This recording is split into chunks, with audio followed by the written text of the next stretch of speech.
ने यही कहा है, कुछ नहीं मांगते, इनसे ही सेवा करो। जब मांगते ही नहीं है, इनसे सेवा करो। फिर भी अब जीव पता नहीं क्यों सेवा नहीं करता है।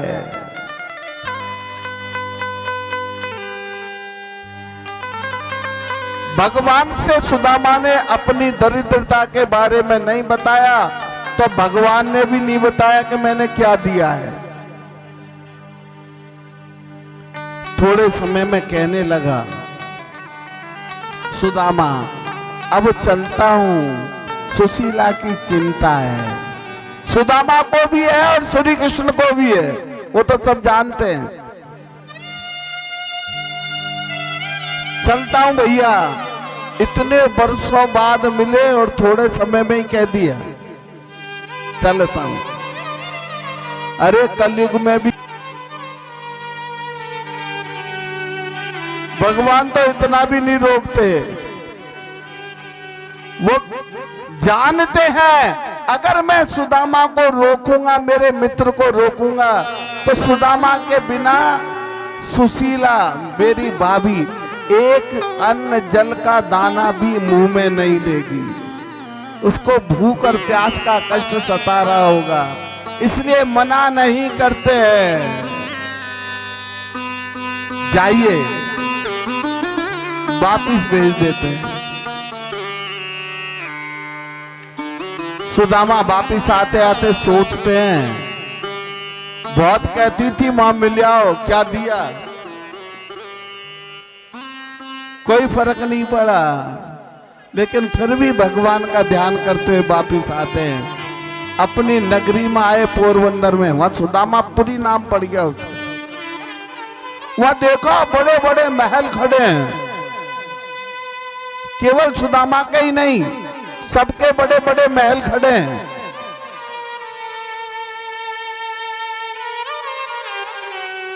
सुदामा की जो टूटी कुटिया थी, वहां तो और भी विशाल महल है, अवर्णनीय है।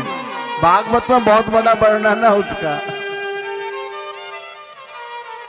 बहुत विशाल सोने का महल खड़ा है। ढूंढते हैं सुदामा, मेरी कुटिया कहां गई, मेरी पत्नी सुशीला कहां गई, ढूंढते हैं।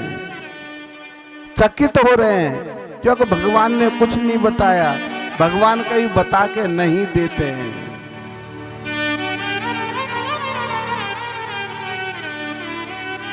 सुदामा ढूंढते कि मेरी पत्नी कहां गई, दिख रही है नीचे बैठी।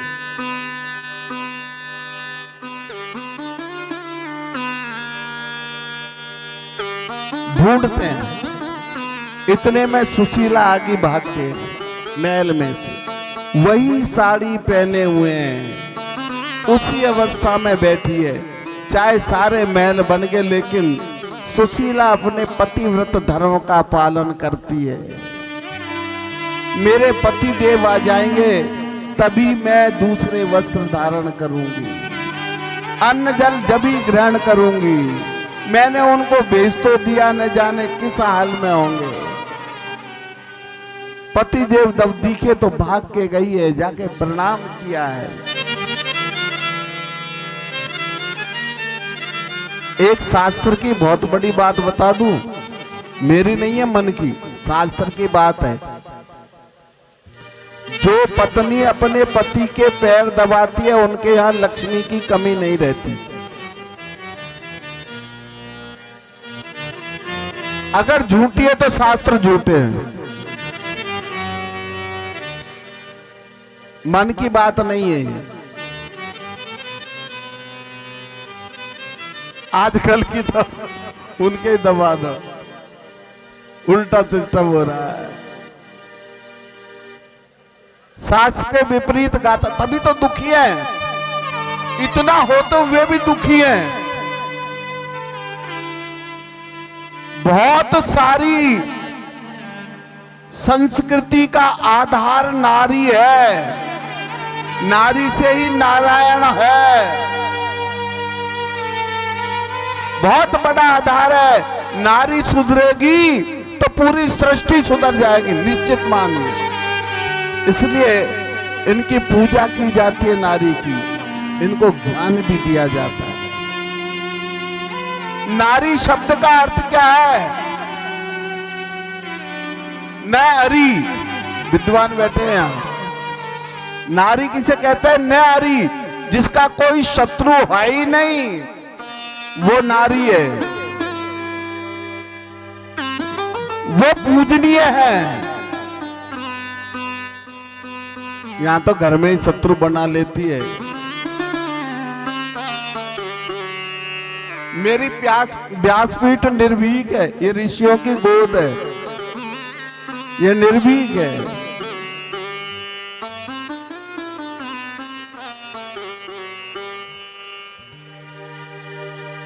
और ये कलयुग कैसा आ गया? युग का प्रभाव कि पति को शत्रु मानने लगी। इससे बड़ी बात क्या होगी?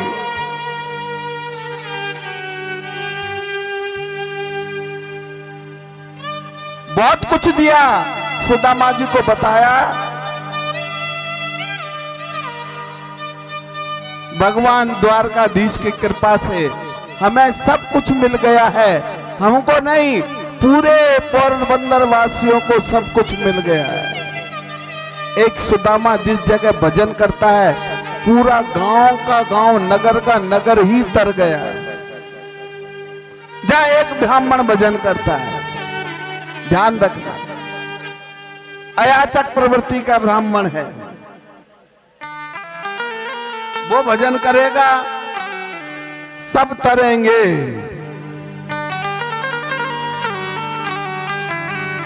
इसके बाद कथा आती है,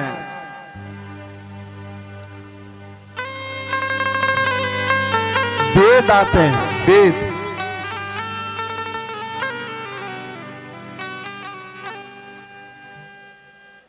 आज विद्वान क्यों भाग रहे हैं ज्यादा ज्यादा? वेद आते हैं, वेद भी भगवान की स्तुति करते हैं। जय जय जय जाम जीत दोष गृणीत गुणा, त्वम यदात्मना समवरुद्ध समस्त भग,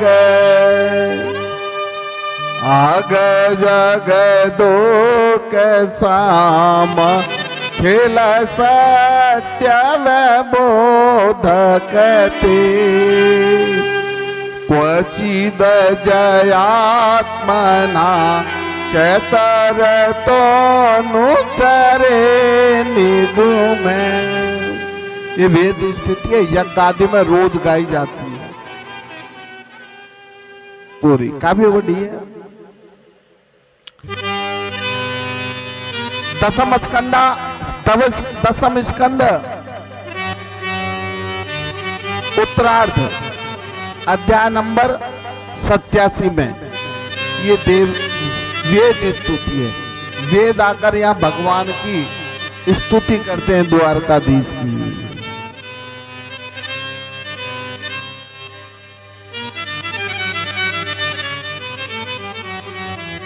अब भगवान का भी मन हो जाता है यहां से।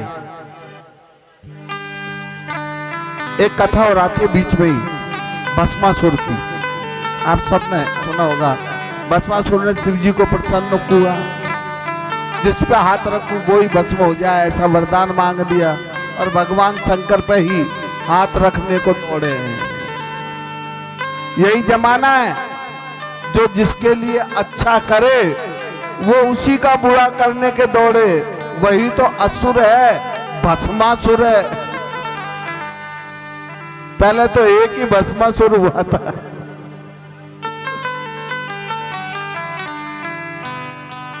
मैं नहीं कह रहा आप लोग तो हो ही नहीं सकते हो, आप तो कथा में बैठे हो भाई। अगर ऐसे होते तो कथा में क्यों बैठते? विचार नहीं है।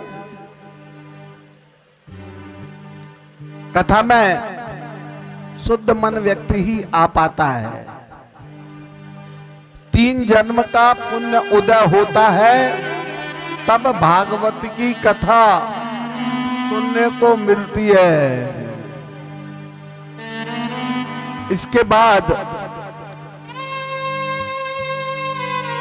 89 नंबर के अध्याय में ब्रह्मा विष्णु महेश तीनों लोकों में, तीनों श्रेष्ठ देवताओं में सबसे श्रेष्ठ कौन है, भृगु ऋषि जी को भेजते हैं। वो इनकी पहचान करते हैं। ब्रह्मा जी के पास जाते हैं, माप शब्द कहते हैं। विष्णु जी के पास जाते हैं, तो शंकर जी के पास, वहां से भी आ जाते हैं। वो भी क्रोधित हो जाते हैं। भगवान विष्णु क्षीर सागर में लेट रहे हैं, लक्ष्मी जी चरण दबा रही है। लक्ष्मी बनो तो लक्ष्मी आएगी। सिद्धांत मैंने गलत नहीं बताया है। लक्ष्मी जी तो चरण दबाती है, तभी तो महालक्ष्मी है। अगर नारायण के चरण नहीं दबाती होती तो महालक्ष्मी कैसे बन जाती। हाँ, मैंने देखा है उन लोगों को जिनकी पत्नियां चरण दबाती है, वो खूब पैसे वाले होते हैं। मेरे सामने बढ़ गए, कुछ नहीं थे।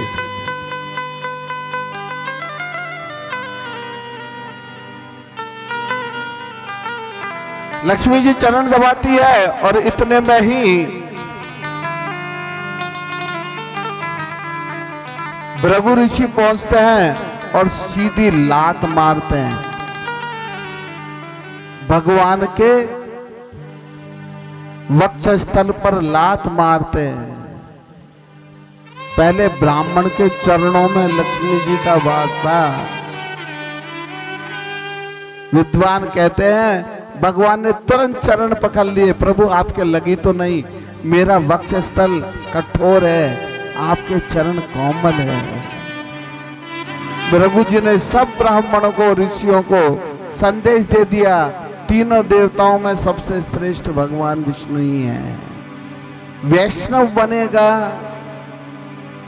जो विष्णु की आराधना करेगा वो वैष्णव बनेगा। वैष्णव कौन है? वैष्णव जन तो तेने कही है, पीर पराई जाने रे। जो दूसरों के दुख को जानता है वही वैष्णव बनेगा, वही बड़ा है।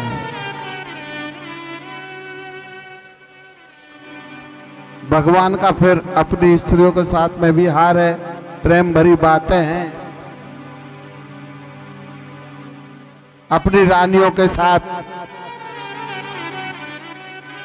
अपनी रानियों के साथ में जब रानी इतनी सेवा करे, जब पत्नियां इतनी सेवा करे, तो उनसे तात्पर्य प्रेम भरी बातें भी करनी ही चाहिए। फिर उनको गाली क्यों देते हो, लात क्यों मारते हो? एक ही एक पक्ष की कथा नहीं है यहाँ, जीवन सबका ही सुधारना है। ये जीना सिखाती है भागवत, ये मरना सिखाती है भागवत, ये जन्म लेना सिखाती है भागवत, ये कमाना सिखाती है भागवत। सारी लीलाएं, चारों वर्णों की लीलाएं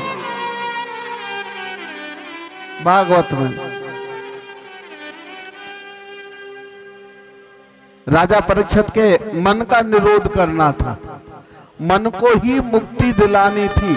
आत्मा तो नित्य मुक्त है, वो तो परमात्मा का अंश है, वो तो नित्य मुक्त है। केवल मन को मुक्ति दिलानी। मन संसार के विषयों में भटकता है, इसलिए मन को मुक्ति दिलानी थी। जीते जी भी मुक्ति मिल जाती है अगर मन कंट्रोल में है तो। और मन कैसे कंट्रोल होगा? मन की गति तो बहुत दुष्कर है। गीता में भगवान कहते हैं अभ्यासेन समर्थोसि, बार बार अभ्यास करो मन को कंट्रोल करने का, तो समर्थ हो सकते हो। मेरा मन बड़ा चल है, कैसे तेरा भजन करूं राधे। जितना इसे समझाऊं, जितना इसे समझाऊं, उतना ही मचल जाए राधे तेरे चरणों की। ओ श्यामा तेरे चरणों की कर धूल जो मिल जाए राधे तेरे चरणों की, श्यामा तेरे चरणों की। ओ राधे तेरे चरणों की, ओ यदि धूल जो मिल जाए राधे तेरे चरणों की, यदि धूल जो मिल जाए सच कहता हूँ मेरी, सच कहता हूँ मेरी तकदीर बदल जाए राधे तेरे चरणों की।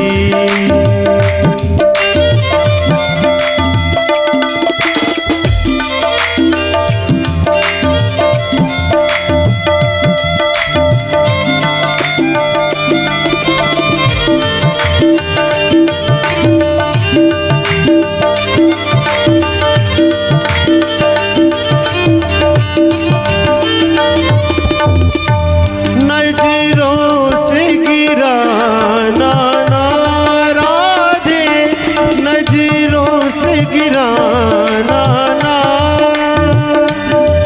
चाहे जितनी सजा देना। ओ नजरों से गिराना ना, चाहे जितनी सजा देना। नजरों से जो गिर जाए नजरों से जो गिर जाए मुश्किल ही संभल पाए राधे तेरे चरणों की, श्यामा तेरे चरणों की।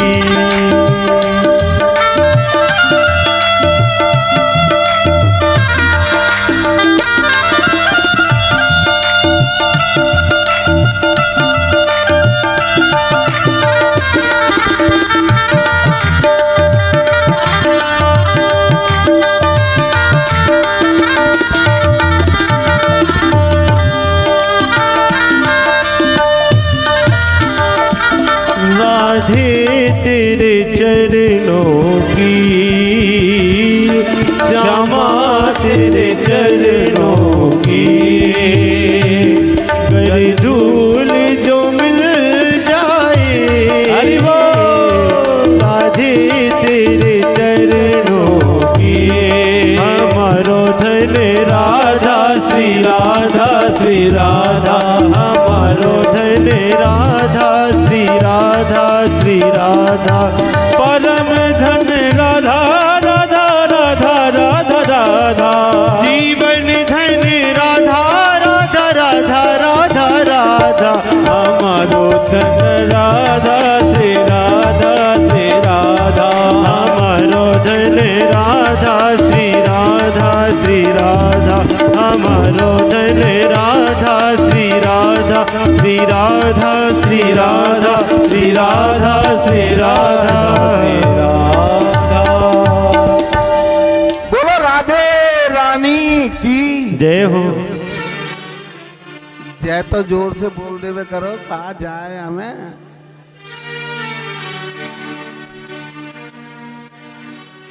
हम एकादश स्कंद में प्रवेश करते हैं। ओम नमो भगवते वासुदेवाय। श्री बादरायण उवाच। सुखदेव जी महाराज कहते हैं कृत्वा दैत्यवदं कृष्ण सरामो यदुर्भिर्व्रत भुवो अवतार भारंजलि जविष्टम जनयन कलिम। कृत्वा दैत्य बधम कृष्ण, भगवान श्री कृष्ण ने दैत्यों का वध किया। सरामो, बलराम जी के साथ मिलके। यदुर्भिर्व्रत, यदु वंश में अवतार लेकर इन्होंने वध किया दैत्यों को। दैत्य कौन है? हमारे मन की बुराइयां, काम क्रोध आदि दैत्य, इनका तो भगवान ही वध कर सकते हैं, इंसान के हाथ की बात नहीं। इसलिए भगवान का ही नाम जपना चाहिए, श्रेष्ठ यही है। भुवो भार अवतार, उनका अवतार ही पृथ्वी के भार को उतारने के लिए हुआ है। लेकिन जविष्टम जनयान कलिम, कलयुग में उनका वंश ही भार होता जा रहा है। और भार तो उतार दिया, लेकिन भगवान श्री कृष्ण सोचते हैं कि मेरा आश्रय पाकर मेरे स्वहृदय, मेरे वंश वाले ही भार रूप होते जा रहे हैं। इनका भी निस्तारण करना चाहिए। अब तो भगवान को वैराग्य होने लगा है। द्वारका के नाथ को भी वैराग्य होने लगा है। हमको कब होगा? हम राग में ही फंसे रहेंगे क्या?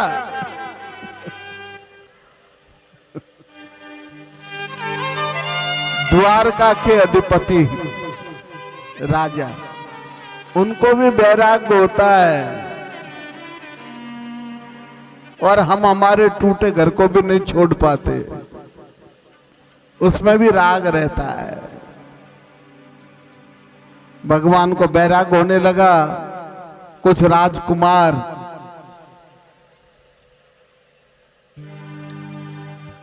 प्रभास क्षेत्र में आए, उन्होंने वहां मदिरा का पान किया।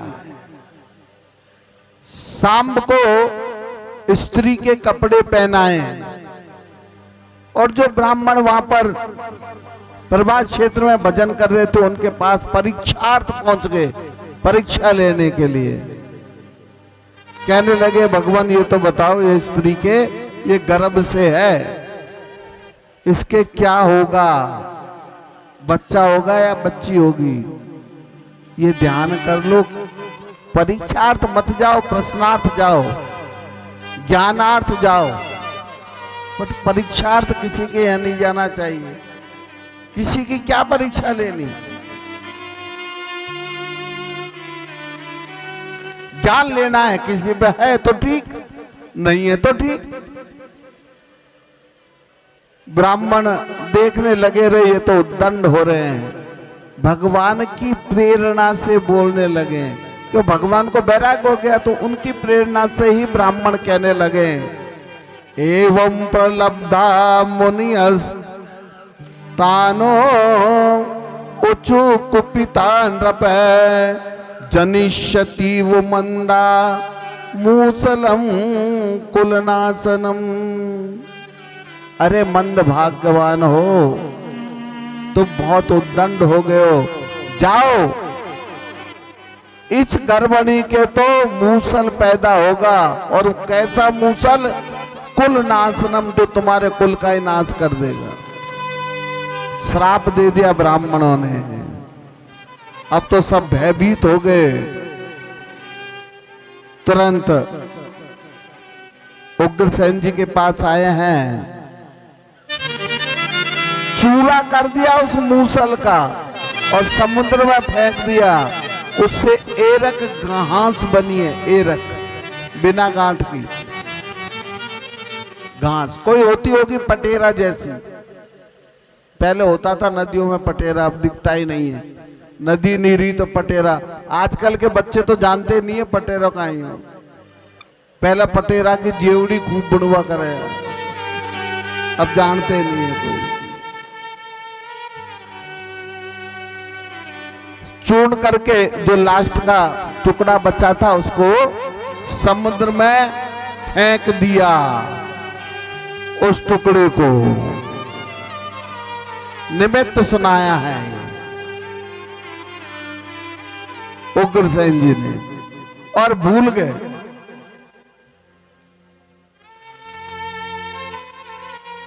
उस बात को भूल गए। अब क्या होगा? इधर सुखदेव जी कहते हैं कि हे राजन,